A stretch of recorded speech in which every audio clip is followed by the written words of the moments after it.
na koloba edi de image film we continue kaka frapper bango na film edi de image yo na osenga yo chicoter bango edi de image banda sango ya Congo edi de image edi de image edi de image edi de image Edino, image. Edino, image.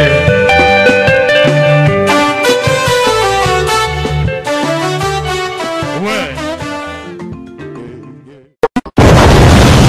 Mon Paris Express, y'a Patrick Marois Vendi.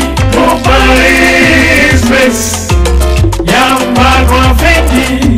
Bonjour, Bissadini. Hi baby, I kufi baby grave. C'est chaud. Et là, Oinda, Oumela, Soko Yen agence sauté, veut dire Oumela T, Global Express, c'est Patrick Malouavengi, Vril Léon numéro 25, baby agence à grave, agence à Mounene, Oyo, Tozoro Tinda, Bakoli na biso na Kinshasa, Bakoli na biso na Angola, Bakoli na biso na Brazza, Bakoli le comme Kitoko, il faut les canards, Vril Léon numéro 25, et puis Patrick Malouavengi, Balobi Global Express, Souka l'agence, agence au Soro Yete veut dire au Oumelaté, pour la carte agence Oyo, faisant la service ébélé, routine à carton, routine à bilamba, et puis Tozali na service Moko Futimbongo, Moutaza na Kishasa au traitement, au Futimbongo, Moutakufi na Kishasa Bakokundaye, Kitoko, chez Patrick Malouavengi, Balobi, service Kitoko, Soro Ngo Oumela, Foya na Léon numéro 25, na Global Express, chez Patrick Malouavengi, Souka l'agence,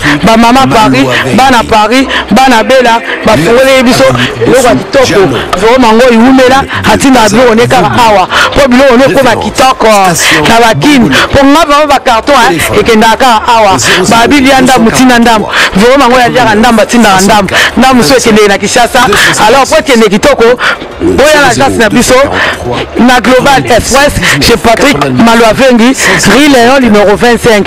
Bala potagance a boye besoin d'ante yangoyo ba melembi na kati ya Château Rouge et ainsi qu'au Bungate Léon numéro 25. Oumela. On applaudit encore, c'est la continuité.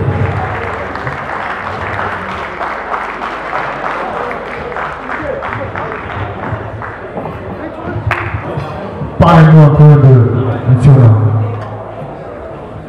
Je dirais seulement une seule chose. C'est l'étoile montante de la musique congolaise. C'est tout ce que je peux dire. Elle est congolaise? Ouais, elle est congolaise. D'ailleurs, il y a une petite anecdote avec sa mère, Kokona. Moi, j'ai grandi, excusez-moi, sur Kanakanda, à Matongé, à 16. Et Papa Wemba vivait sur Kanakanda à 41 si je ne me trompe pas. Et chaque fois, il y avait, à l'époque, il y avait une chanson qui cartonnait. Et moi, c'était la chanson que je provoquais Papa Wemba. Tout le monde est dans tout le temps. Et une fois, les quatre,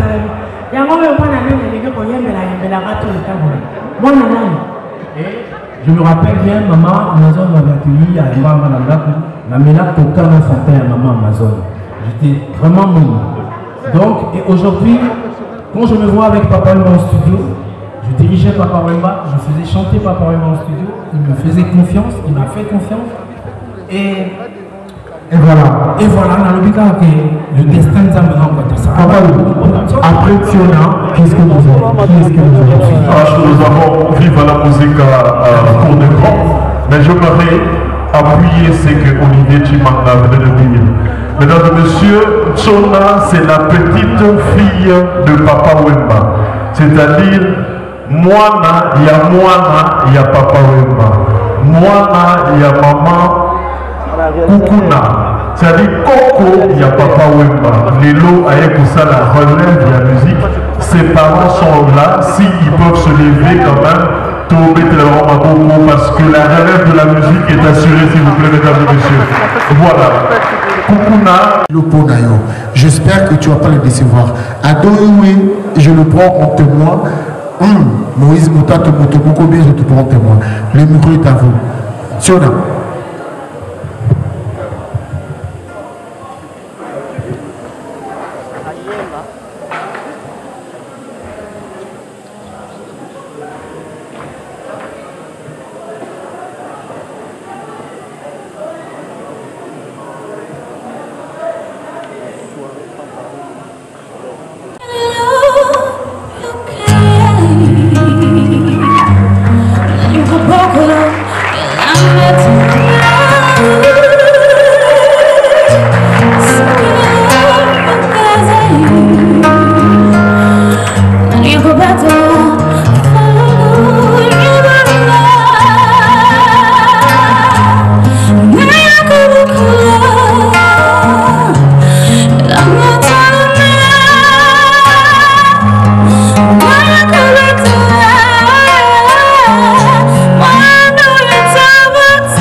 décidé à partir.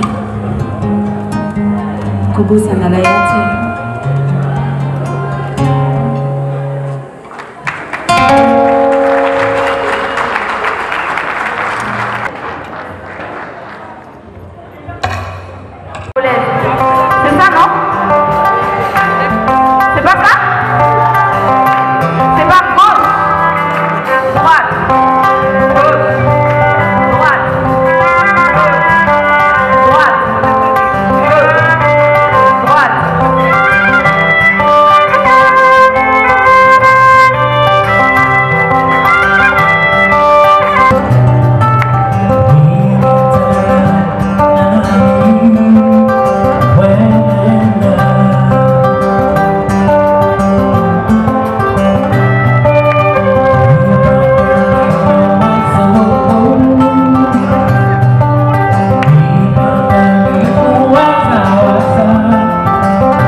Marai Murunda.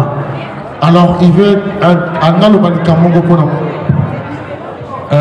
Talaga na fanda ke me na fura na telemika po itindi fona telema pona mwana biso zona lelo na kolobelo ko moza ya motuya papa Wemba azali awa na kati na biso na miniti oyo ne tozali awa papa Wemba azali awa na kati ya mwana na biso zona toyeba yango ka partir ya lelo mwana oyo mutakomema biso na nzela oyo papa Wemba asukaki ye mutakokontinue yango ti carrière na ye mobimba yango wana omoni ntina na telemi awa mpona kopesa félicitation na baparent na ye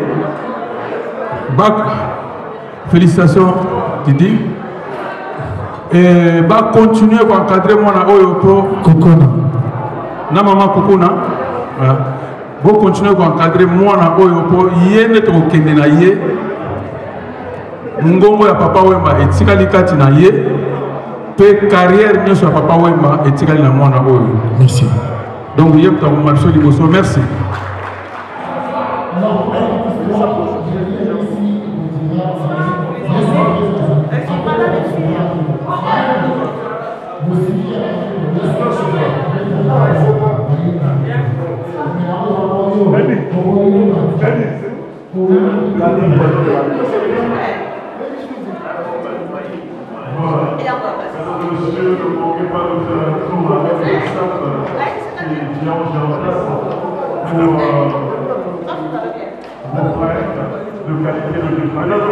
Alors peut-être annonce l'arrivée de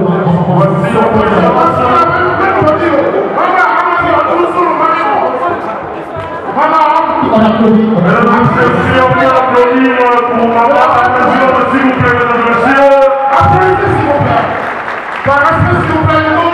Bafulaki biso soki lelo Chimangologie azali c'est Papa Wemba po abelelaki et c'est à nous maintenant de faire la même chose, c'est-à-dire l'alternance dans tous les domaines en RDC et osalaki mboka pe ekende liboso ezateke kaka bando vandaki kaka yo kaka te bafulaki biso toye baleki pe bazoya totikela bango pe place pour avenir et à culture ezala toujours vraiment à merveille.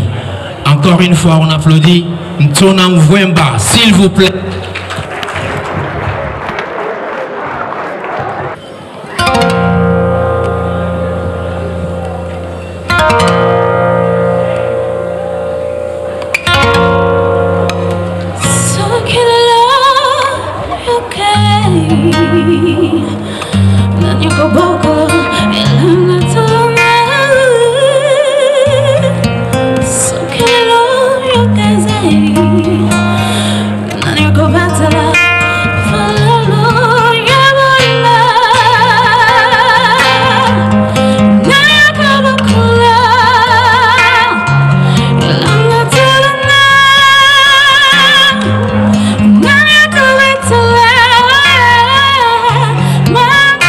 Tell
présent, nous écouterons Koubouyou dans Ekewe.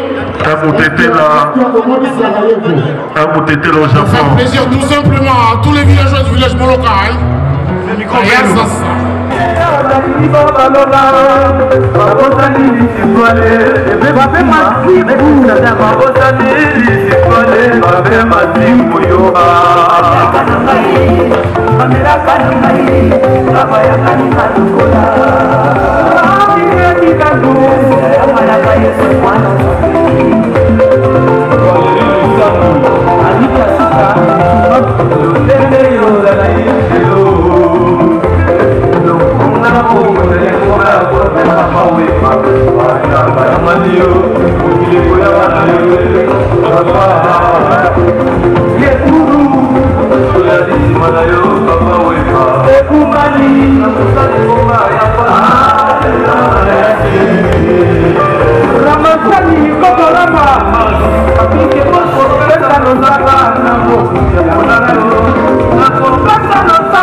Atulangu siasa Hey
yo,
Merci Paris, merci la Belgique également, merci la RDC, au nom de toute la famille Chongo. Merci pour votre soutien, parce que grâce à vous, nous tenons et nous continuerons à honorer notre père, qui était votre star. Merci beaucoup. Merci. Un mot pour la Fondation Papa Wemba Partage. Concernant la fondation Papa Wemba Partage, c'est une fondation qui s'est créée il y a un peu plus d'1 an, en février 2016 précisément, avec notre père en France, et qui a été légalisée en mai 2016 au Congo. Donc,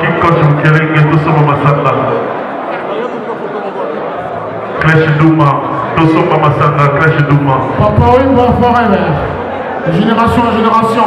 Alors, dites toujours. Ah voilà. Et encore Papa Wemba. Arrêtez de caser du sable. Voilà notre église. La balançoire. Oh la balançoire. Fondation Papa Wemba. Ah, il était commandé. Tendance toujours. Donc, King Coach. Grand-père Bosi Bosiana. Dans le dernier coup de sifflet, pour faire plaisir à tous les pays citoyens, j'y ai connu. Hier, la mission Papa de Molokai pour accompagner grand-père Benz Bosi Bosiana Pacha, dans la mission Djuna, dans l'île de Kouempa. Levez Papa, s'il vous plaît. Levez Papa de Molokai. Papa, la musique, Papa Wemba toujours, et encore, Papa Wemba. Nous sommes là pour lui. Et c'est parti.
Les hommes maintenant papa Lolo. Oh, 5 ans de silence.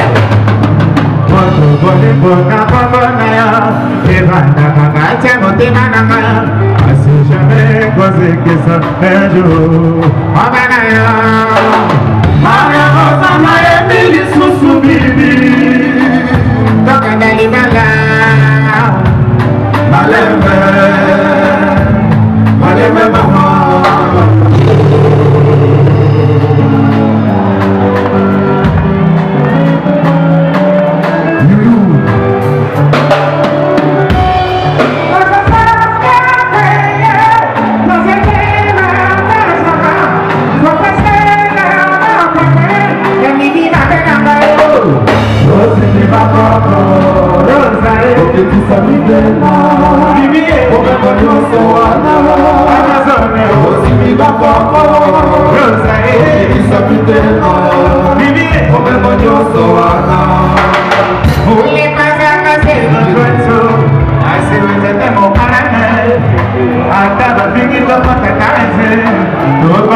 Oh,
La gauche, la droite, mais dans les là, il y a la dernière mi-temps.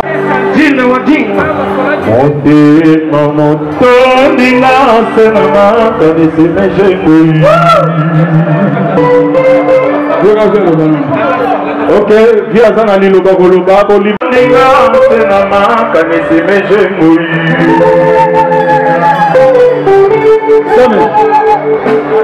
Mana pesa kie olingo zoki selinga bokono susi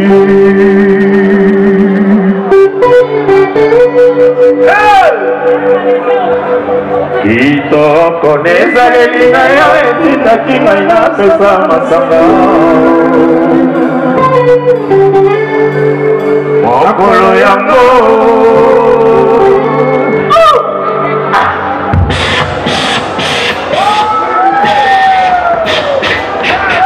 C'était là au Japon. Baboti Bangai.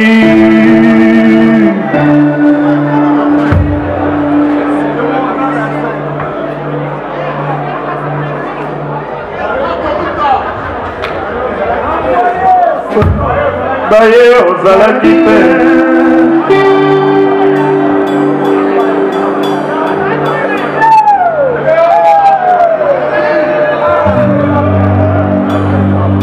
Tuzoko bimakina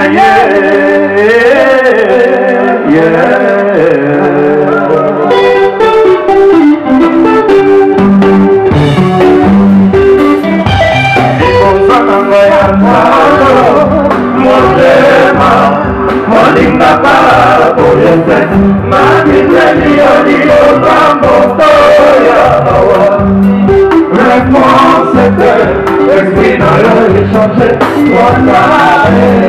mais qui est parti le sang comme on a le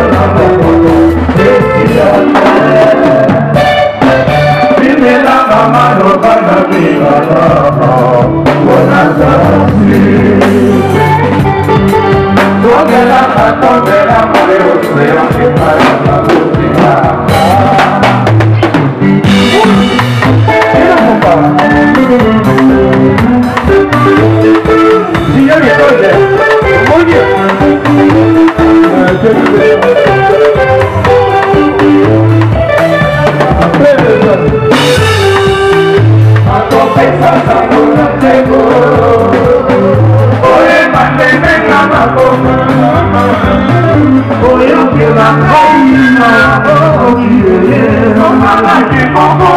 biso yoyo nakopesa sango na nzembo oya batengenga makoma mama oyo mpe bakai mawangoni okana tikuku na biso yoyo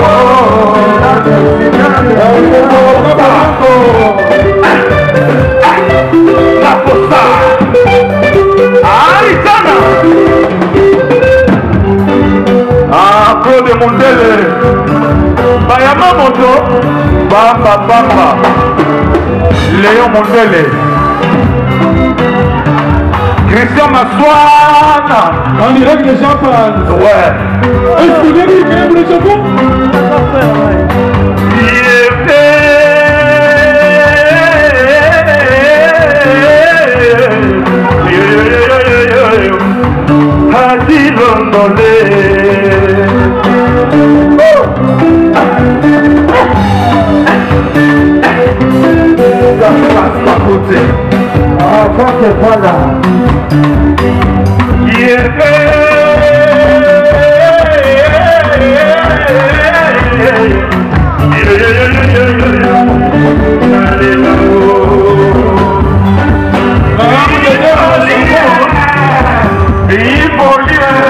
Bipoli de Kikosan, Bipoli de Foulou,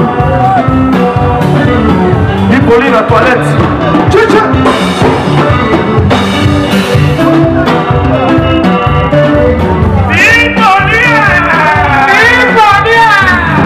Sandoka.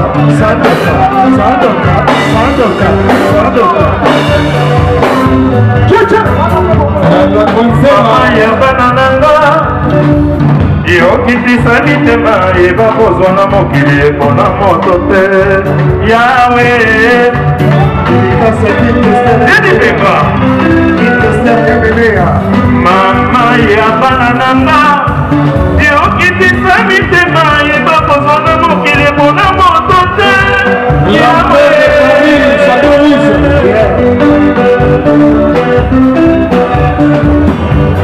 mezeboyi mama Navela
If I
Il était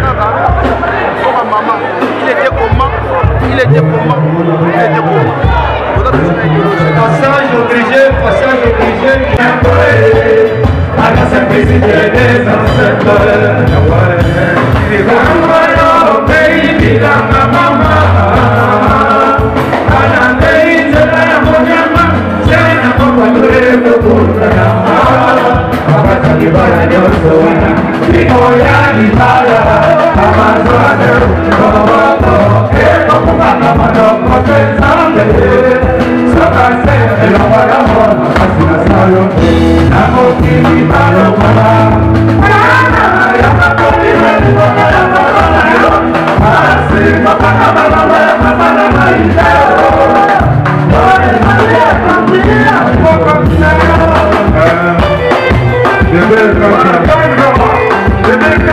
Il était pour moi Japon.